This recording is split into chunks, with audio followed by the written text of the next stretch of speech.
কিছুতে বাবলি ছিল একটি ছোট্ট মেয়ে, যার চোখে ছিল অসীম কৌতূহল। সে থাকত একটি সুন্দর গ্রামে, যেখানে সবুজ মাঠ, উঁচু গাছ এবং রং বেরঙের ফুলের বাগান ছিল। বাবলির সবচেয়ে প্রিয় সময় ছিল সকালে উঠে পাখিদের গান শোনা এবং বাগানে খেলা করা। একদিন বাবলি একটি রহস্যময়ী সাদা পাখি দেখতে পায়। পাখিটি তার দিকে তাকিয়েছিল এবং যেন তাকে ডাকছিল। বাবলি পাখির পিছনে পিছনে ছুটে যায়। পাখিটি তাকে নিয়ে যায় একটি জাদুকরী বনে, যেখানে গাছগুলো কথা বলতো এবং ফুলগুলো হাসত। বনে প্রবেশ করার পর বাবলি দেখতে পায় সেখানে অনেক অদ্ভুত প্রাণী আছে।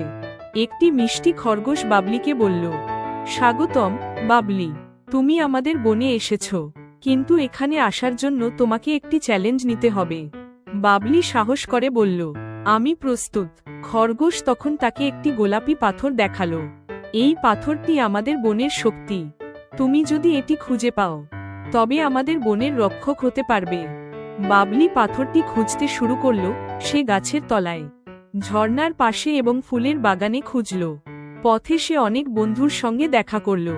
একটি বুদ্ধিমান কচ্ছপ তাকে বলল, পাথরটি সেখানে, যেখানে সূর্যের আলো পড়ে। বাবলি কচ্ছপের কথা শুনে একটি উঁচু গাছের নিচে গেল। সেখানেই সে পাথরটি খুঁজে পেল। পাথরটি উজ্জ্বল এবং চমৎকার ছিল। বাবলি আনন্দিত হয়ে ফিরে এল খরগোশের কাছে। তুমি পাথরটি খুঁজে পেয়েছ, খরগোশ চিৎকার করে বলল। এখন তুমি আমাদের বনের রক্ষক। বাবলি তখন অনুভব করল, এই বনের প্রতিটি প্রাণী তার বন্ধু। সে প্রতিজ্ঞা করল, সে সবসময় এই বনের যত্ন নেবে এবং তার বন্ধুদের সাথে মিলে সব সমস্যার সমাধান করবে।